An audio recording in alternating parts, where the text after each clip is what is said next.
नमस्ते बच्चों। Last class में हम लोगों ने डिफरेंट टाइप्स ऑफ ओवरलैपिंग के बारे में पढ़ा था। Positive overlapping, negative overlapping and zero overlapping. इन ओवरलैपिंग की वजह से क्या होगा, हमारे पास two types of covalent bonds will be form. This we will be studying today. वो दो टाइप के कोवलेंट बॉन्ड कौन से होंगे?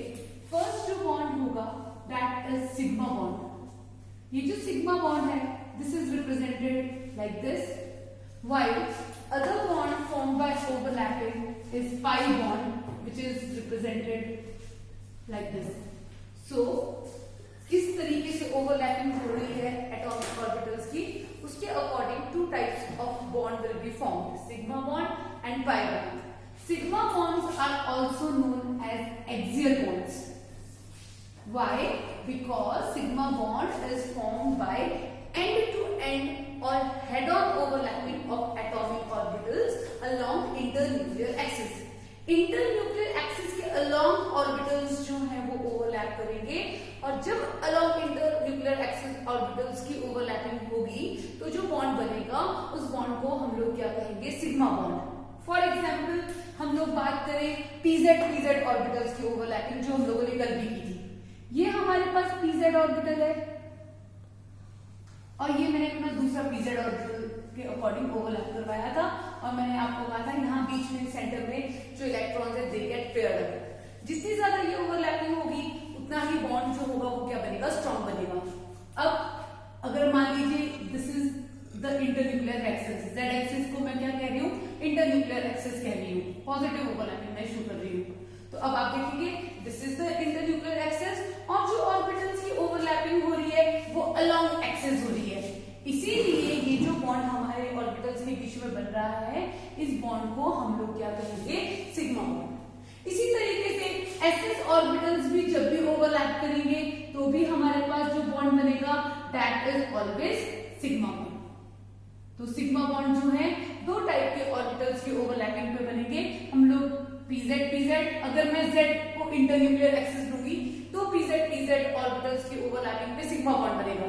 इफ एक्सिस पे इंटरन्यूक्लियर एक्सिस तो पीएक्स, दैट डिपेंड्स. बट हम लोग जेड एक्सिस को इंटरन्यूक्लियर एक्सिस मान रहे हैं, इसीलिए पीजेड ऑर्बिटल्स जब भी ओवरलैप करेंगे तो देयर इज हेड ऑन और end to end overlapping of orbitals, so it will result in formation of sigma bond. Therefore, sigma bond is formed by end-to-end overlapping of orbitals along internuclear axis. This is how sigma bond formation takes place along internuclear axis. But pi bond is formed by sidewise overlapping of atomic orbital perpendicular to internuclear axis. Px, if Z is the internuclear axis, then Px and Py orbitals will result in formation of pi bond. For example, if Z is the internuclear axis, this is the internuclear axis and this is Z. Px is like this. This is one Px orbital, and I am showing the overlapping of other Px orbital like this. This overlapping is Px, and I am showing positive overlapping. अगर आप लोग ध्यान से देखेंगे, ये रही internuclear axis, इसके perpendicular sideways overlapping हो रही है एटॉमिक ऑर्बिटल्स की. तो इन ऑर्बिटल्स की ओवरलैपिंग पे जो बॉन्ड बनेगा उस बॉन्ड को हम लोग क्या कहेंगे? Pi bond. सिमिलरली जब py ऑर्बिटल्स की ओवरलैपिंग होगी, that will also be sidewise overlapping and it will also result in formation of pi bond. So we can say pi bond is formed by sidewise overlapping of atomic orbitals along internuclear perpendicular to internuclear axis. Pi bond is formed by sidewise overlapping of orbitals perpendicular to internuclear axis, formed by overlapping of px orbital and py orbital. Sigma bond is a strong bond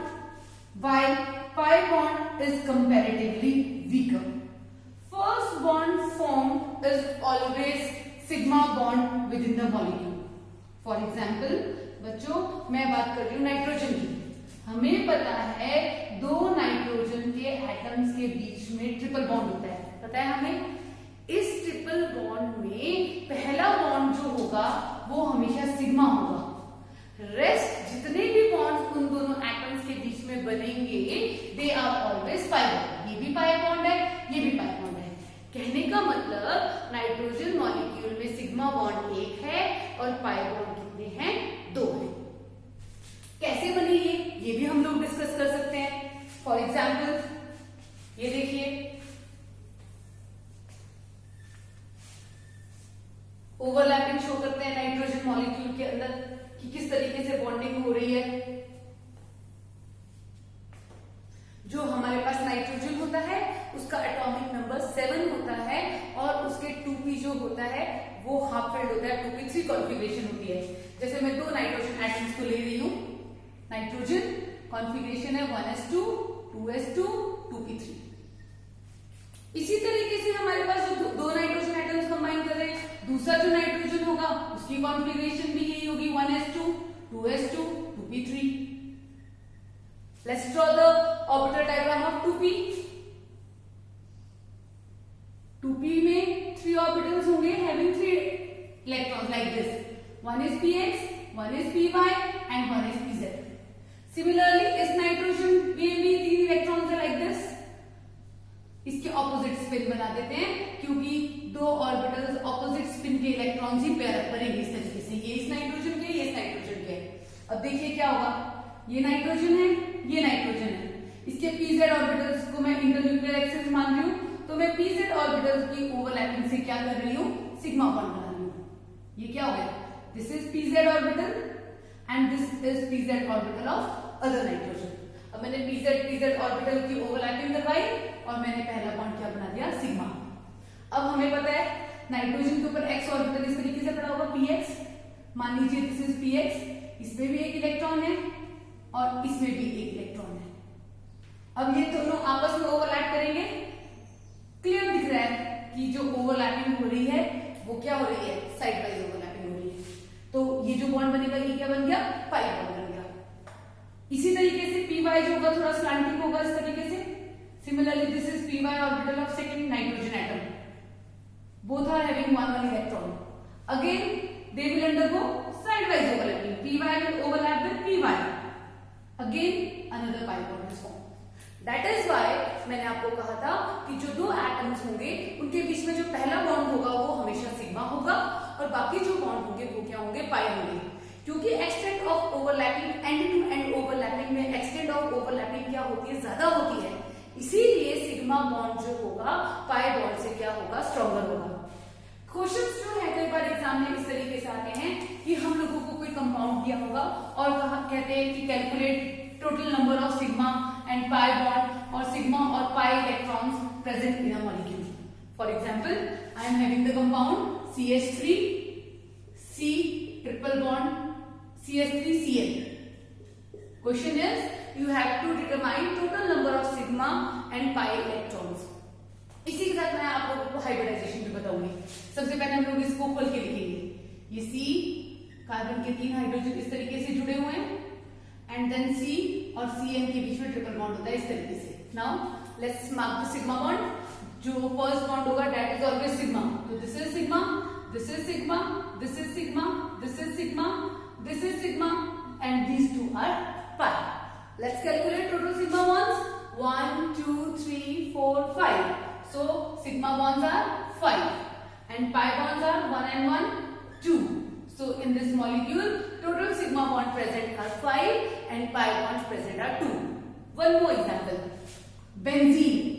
Let's calculate sigma and pi bond in benzene. This is the structure of benzene. Let's mark the hydrogen here. यहाँ पर बनाते नहीं है लेकिन ये understood है कि यहाँ हर एक कार्बन के पास एक एक हाइड्रोजन है इस तरीके से। Now let's mark the sigma bonds. Sigma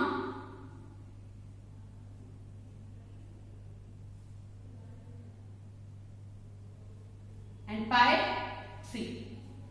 pi bond कितने हैं? पाई बॉन्ड है 3 and sigma 1 2 3 4 5 6 and 6 for hydrogen.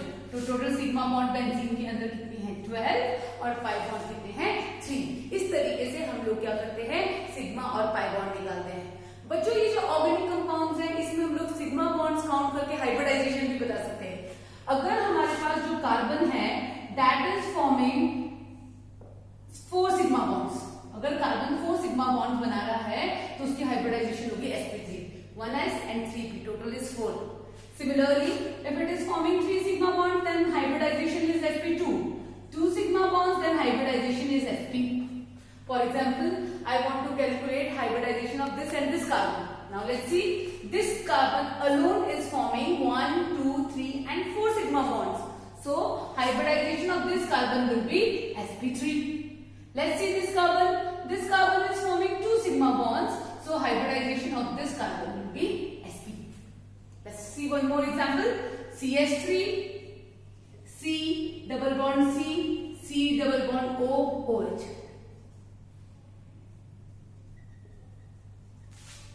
हर एक कार्बन के हाइब्रिडाइजेशन बताते हैं और टोटल सिग्मा और पाई बॉन्ड बनाते हैं।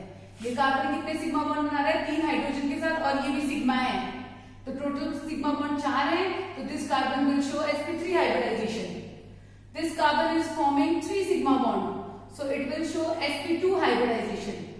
This carbon is forming again 3, so this carbon will also show sp2, and this carbon is also forming 3, so this carbon will also show sp2 hybridization.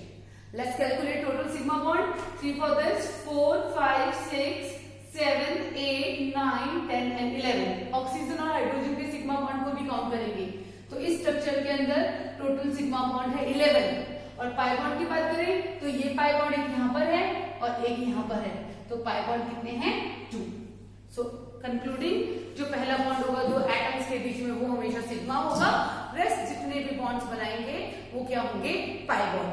Pi bonds are also called formed by sidewise overlapping while sigma bonds are formed by end-to-end overlapping. Because extent of overlapping is stronger in sigma bond, so sigma bonds are stronger than pi bond. Thank you.